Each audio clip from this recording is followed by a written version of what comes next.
Good afternoon, ladies and gentlemen. Welcome back to another episode here on African Confessions. The following story that you're going to be listening to, it comes from a message that I received from Facebook, and the message, it reads like this. Brother Nashi, how are you? I am a South African man. It was in 2012. I was what people call a tenderpreneur. I had money, I had everything. Today, I have none of that. I am just someone that is just surviving. Yet, I used to be so rich. So, the way that I lost my money, I did not lose it slowly. It really pains me to this very day to watch my family suffer because I lost my wealth after one bad relationship. This who I was before my wealth collapsed to the ground. In 2012, I was 34 years old. I was based mostly between Pretoria, Sandton, and Midrand. I was into construction, transport, and municipal supply. Nothing illegal. I was not a politician. I was not a runner. You know, those guys that can just open a company, then you'll be working directly for a minister or a big politician. They'll be handing tenders to you. I was a hard worker. I had been working really hard, even though I was a tenderpreneur. Money came to me really fast. That is the good thing about tenders. You can wake up and you can be having 2 million in your account for the work that you are supposed to do. With all the millions that I got from the tenders, I had 2 high-end Germany cars, a townhouse in Midrand, land back home in KZN, paid school fees even for some of my relatives. I carried cash. There was one time when I used to move around with cash like it meant nothing for me because I had a lot of people that were working for me in the construction sector. So some of them, they would want me to pay them on a daily basis. And I was a big boss. Whenever I would speak, people, they would run, they would listen to me. And I ended up being careless. They say that when a man has made money, a man will always look for another woman because women, they will be throwing themselves at you. It is something that is very difficult to avoid because women and money, they go together. Once they smell money on you, some of them, they can even come to you naked because they want that financial security. So I knew that one way or the other, I was going to end up cheating on my wife. Me not being a big cheater, I just wanted one woman who was going to satisfy me. My wife, she was a big Christian woman who believed in fasting, in prayer. And as a man, there were times when I wanted her to be a wild woman. I wanted her to have a tattoo. I wanted her to wear clothes that were too revealing for me when we were in our house, but she was too holy and she did not want us to experiment in ways that I also wanted to experiment. Then I started going out with my buddies. But to tell you the truth, me going out, what I had in mind was that I just wanted to find a woman who was going to be my mistress, who was going to help my wife with my sexual needs that my wife could not fulfill, those desires of mine that I had. That was when I met him. I met this girl at this other high-end lounge in Rosebank. She did not look desperate. That was what I liked about him. She did not chase me, and I was used to having women chasing me. She sat quietly with her friends, dressed really well, and casually she would look at me and smile, but not like in that way whereby she was inviting me over. She was so nice, and that is how I got attracted to him. And then I sent someone with a small note, and I told her that I wanted to be with her. And she came to the table where I was with my buddies. We moved to another table. She did not ask me for money. She actually ordered her own drinks which she was paying for. And she was someone that was very investigative about the things that I did in life, the kind of a job that I had, whether I had a family. She asked a lot of questions, deep ones about my childhood, why I wanted him, was I lonely, was my wife being unable to satisfy me, what was happening. And I told her that I just wanted a good woman who was going to respect me, who was not going to sleep around, who was going to wait for me. And she said, well, maybe tonight is your lucky night because you have found such a woman. And then we started dating. Me and her, we became so close, so much that there were nights when I would even switch off my phone because my wife would be calling me, wanting to know where exactly I was. We started sleeping together, but things started to go bad in my business. I was someone that was very calm. I never made any rushed decision. I became impatient at work. I would make decisions in ways that I did not even make them before. I did not know that I had tied myself to a slave queen who had a marine spirit that was living inside of her body. Whenever I would go to the apartment where I was renting out for him, something strange she would always do was like she hated my ringing tone that I had. It was a gospel ringing tone. She would shout at me to remove it or to put my phone on silent. So as someone that had so many companies, some of them that were working almost 24/7, so I needed to know what my guys were doing, so I could not put my phone on silent mode. So this girl, she then said that she hated anything that has to do with gospel music because she said that Christians, they are evil-hearted and they are fake, and she hates being around people that are fake. So because of my love that I had for him, I ended up listening to whatever that she wanted me to do, and I kept on doing her a lot of favors.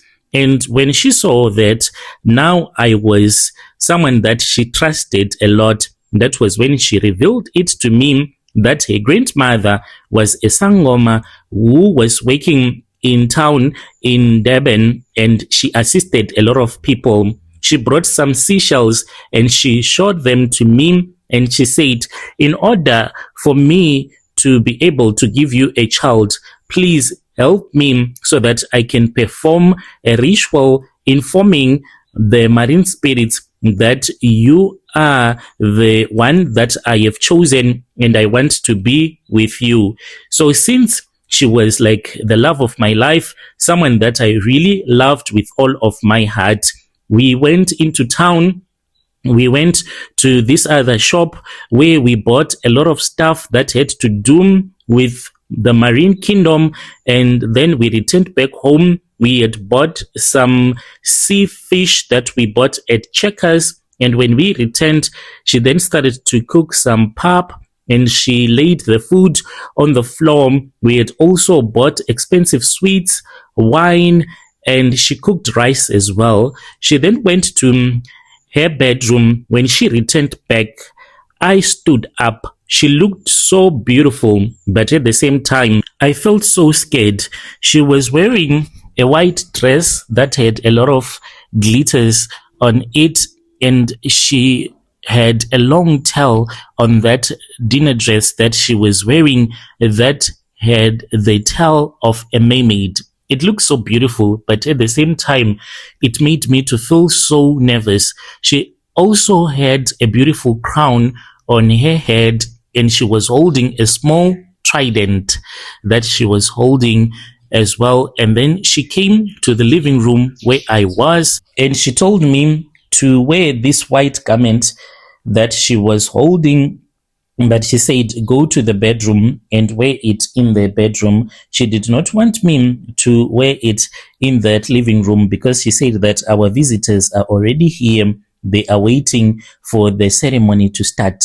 It was so weird and scary because there was no one that was there in the living room except for me and this beautiful woman. So I just wanted to respect her beliefs, and I did not want to hurt her, for she had promised me that she was going to give me a child, and I really wanted to have a baby with her because of the way that she was so beautiful.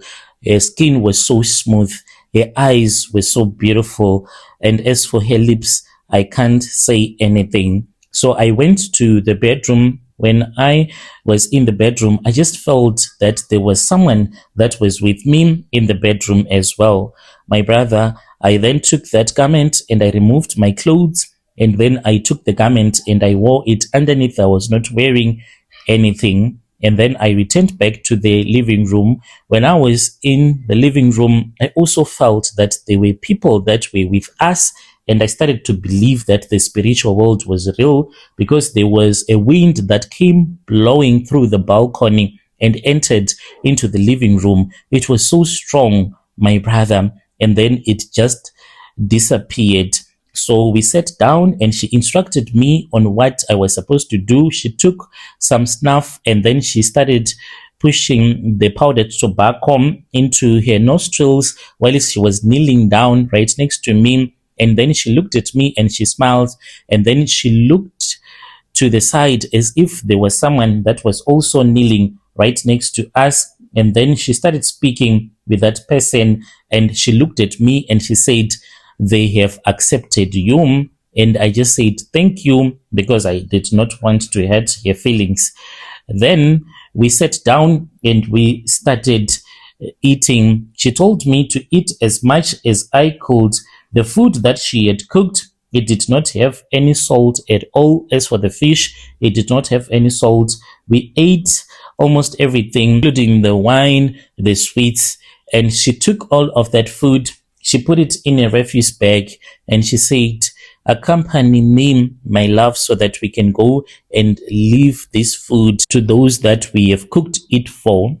But before we had left the house, she then pulled up a dress that she was wearing. Underneath, she was not wearing any panty or a bra. And then she said, "Come to me, make love to me in front of our guests." So then I also partly removed the garment that I was wearing and I made her to sleep on the floor. Then we started making love. As we were making love, like the feeling that I had on that day, it was so wonderful.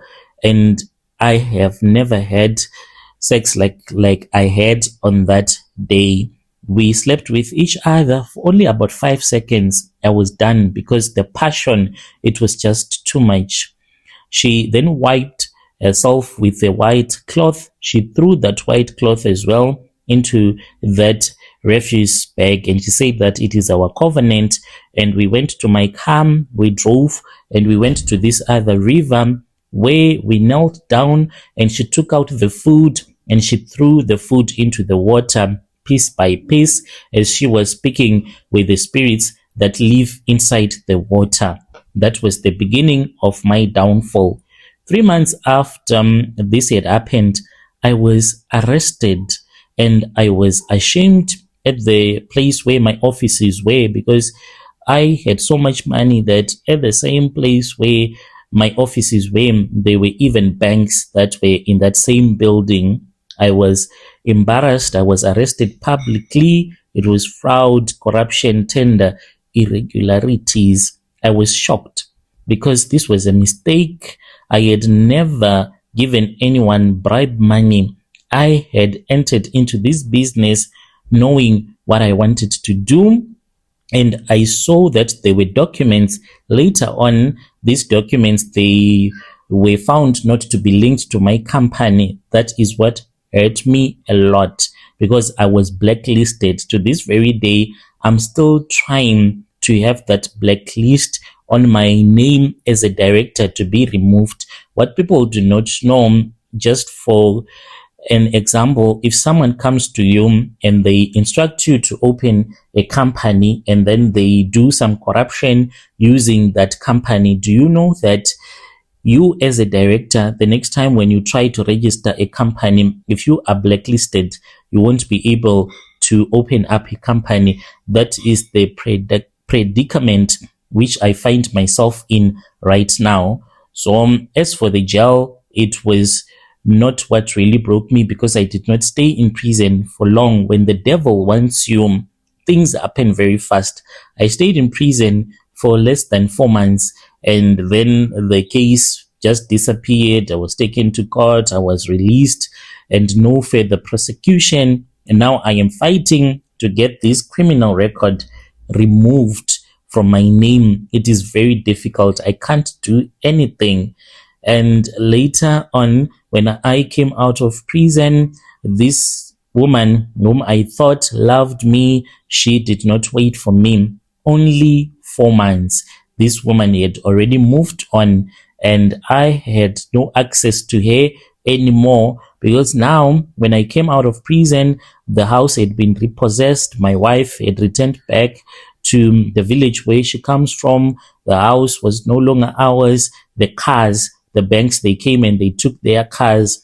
And when I tried to go to the place where I was staying, I was heartbroken to find out that this was what had happened. Almost everything that I owned, except for the phone, was repossessed. Later on, I started to understand and to do research that when you sleep with someone, Brother Nashi, even though men do not want to hear this, but let me just say it. I don't know, maybe there is someone who has a nice business, and now you have started dating a woman, and that woman that you are dating is going to be your downfall. Worst of all, if you are cheating on your wife. When you sleep with someone, there is a transfer that happens. It gives access to that person to have access to your spirit. When you are sleeping with a woman or with a man, you will be creating a covenant with him, a good covenant or a bad covenant, and you end up being broke like the way that I am right now. My contracts are terminated, my assets were frozen, and as for the legal fees, these lawyers, they will promise you that they will assist you, but their fees that they charge you, they will end up having you owing them a lot of money. My family, they hate me, and it is because of the covenant that I had with this woman. Sex is not just a physical activity. You can exchange good or bad energy. So if you are married and you are a businessman, stick to your wife. It really does not matter that your wife is not as beautiful as you think she is, because money is very tricky. Once you have money, you will start to have access to these women. They are regular women. Then there are these women that are classy women, those ones that are too beautiful to be married by someone, because their beauty, it is just too much. You start to have access to those women that you don't meet in public spaces. There are those type of women that you will never see in the mall, women that you will never see in the street. These are women that are well taken good care of. The only time when she goes out, it's either she's going out with a blesser to a club that is very private. You might find out that in the club, there will be only 15 people, 20 people, not those clubs where there will be people everywhere. Once you start to have access to those women, no matter how much you love your wife, you will end up sleeping with one like that, and they do not wait for you. If your business fell, there will be another big businessman that is ready to take over from where you have left. Like in my situation, this girl, when I met him, she was staying in a nice complex, but it was like downtown. Then I removed her from that place because I was scared that there was a man that will take her from me. Then I took him and I left her in the suburbs. While she was there, she was taken by another big businessman when I was in prison. I learned the hard way. This is my confession. When you post, you will tell me. I will follow in the comment section. Your dear listeners, right there was a message that was sent to me by one of our DM brother. Strange things indeed they do. happen in this world. Let us try to speak with our brother in the comment section. He's saying that he's still fighting to have that criminal record removed from his name. Yo, so sorry, my brother. Let us talk with him in the comment section.